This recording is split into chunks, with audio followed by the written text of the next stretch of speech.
Le livre de gloire. Questions et réponses. Première question. Que signifie le mot fiat? Le mot fiat, qui est un mot latin, signifie que cela soit fait. Il correspond à un ordre ou à un décret relatif à la réalisation d'un projet. Il peut aussi vouloir dire oui à une demande, avec la ferme intention de satisfaire à cette demande. Deuxième question. Que signifie l'expression fiat de Dieu? Cette expression se réfère à l'action de la très sainte Trinité réalisant un décret qu'elle a elle-même émis. Un fiat de Dieu met en application tous les effets prévus par le décret correspondant. Ainsi, le fiat prononcé par Dieu au sujet de la création s'est traduit par l'apparition du soleil et des étoiles, des oiseaux et des poissons, de leurs activités respectives, etc. Ce fiat a résulté en l'apparition de tout ce qui existe, hormis Dieu. Troisième question. En quoi consiste le premier fiat de Dieu?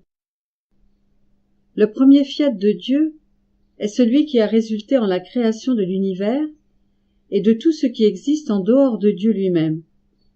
Dans cette brochure, nous nous intéressons plus particulièrement à la création de l'humanité et à ce que Dieu a réalisé par amour pour l'homme. Quatrième question. En quoi consiste le second fiat de Dieu? Le second fiat de Dieu consiste en la rédemption, permettant à l'humanité de retrouver ce qu'Adam avait perdu, afin que les hommes soient délivrés de l'esclavage du péché et de la noirceur engendrée par la chute d'Adam et d'Ève. La seconde personne de la Sainte Trinité allait se faire homme, souffrir, mourir et ressusciter pour ouvrir les portes du ciel à l'humanité. Son nom serait Jésus. Il établirait l'Église et les 7 sacrements pour redonner aux hommes la grâce sanctifiante et toute l'aide nécessaire afin qu'ils puissent éviter le péché et la mort éternelle et se sanctifier autant que possible en conformant leur volonté à celle de Dieu. Cinquième question. En quoi consiste le troisième fiat de Dieu? Le troisième fiat de Dieu consiste en l'accomplissement de l'éternel décret de Dieu pour la sanctification de l'homme, par la sainteté divine elle-même, dans la mesure où c'est possible pour une créature, en gratifiant l'homme de la plénitude de la vie même de la Sainte Trinité et de la divine volonté, fontaines éternelles de grâce et de bénédiction. Ce don de Dieu rend l'homme capable d'accomplir sur la terre la volonté de Dieu comme elle est réalisée au ciel. Jésus a prié à cette intention dans la prière au Père qu'il nous a laissée, prière que toute la chrétienté répète, que ton règne vienne. Le troisième fiat unifie et couronne le premier fiat et le deuxième, les amenant à leur parachèvement.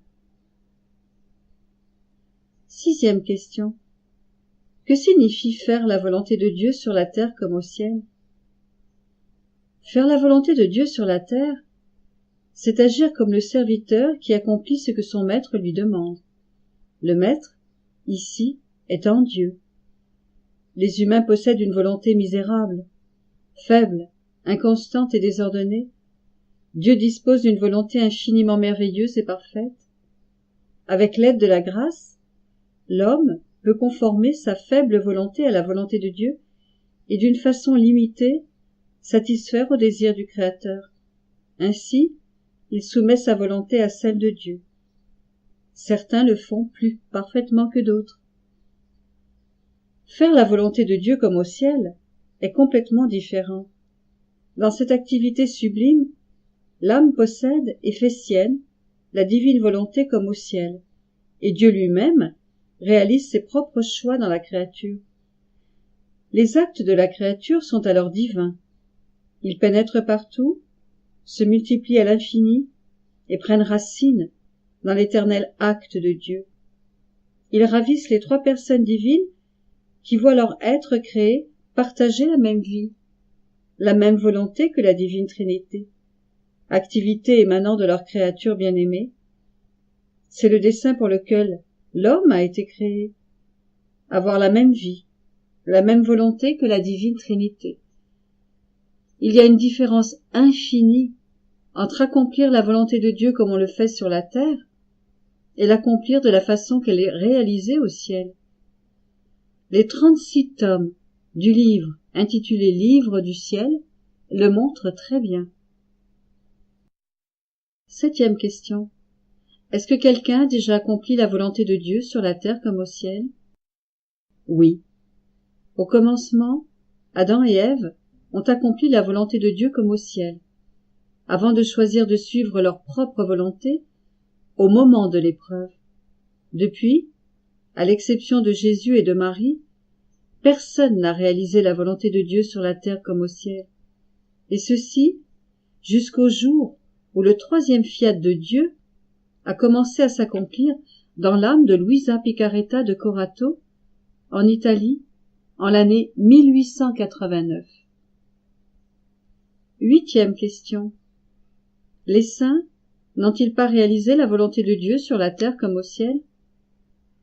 Avant Luisa Picaretta, aucun saint n'a fait la volonté de Dieu sur la terre comme au ciel, à l'exception de la Vierge Marie, mère et reine de la divine volonté. 9e question. Que dire de saint François, saint Dominique, sainte Thérèse d'Avila, saint Jean de la Croix et des autres grands saints? Et qu'en est-il de saint Paul qui a dit « Ce n'est plus moi qui vis, c'est le Christ qui vit en moi » et de ces saints qui échangeaient leur cœur avec celui du Seigneur? Tous ces saints ont accompli la volonté de Dieu comme elle se réalise sur la terre.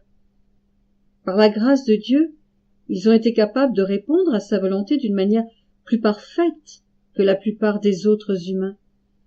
Sur la terre, il peut y avoir des degrés variés de sainteté ou d'union à Dieu, c'est-à-dire des degrés d'union de la volonté humaine avec celle de Dieu.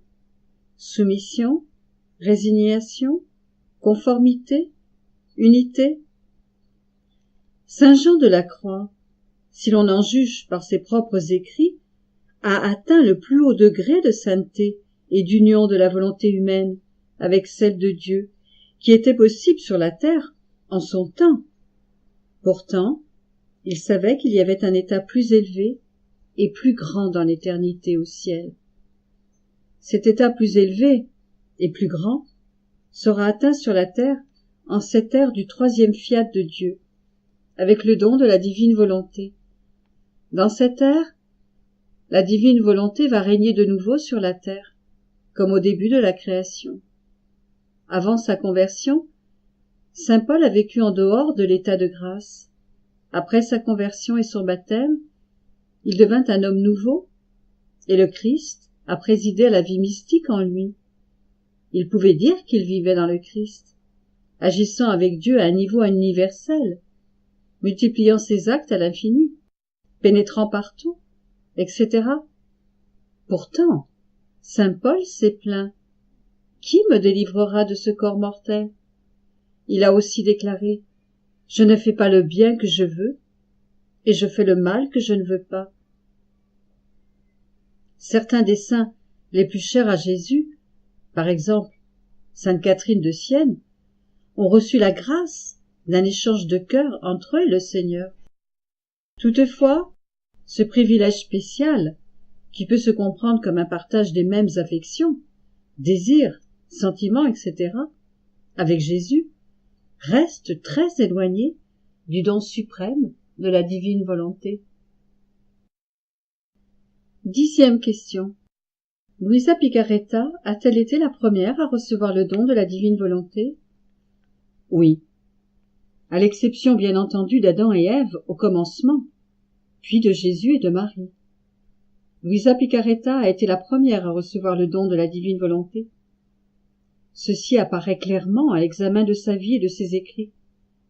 Jésus l'a appelée la messagère de la divine volonté, la petite fille de la divine volonté, et de bien d'autres manières, lui expliquant comment elle était la première à vivre l'accomplissement de la prière du Seigneur, le Notre Père.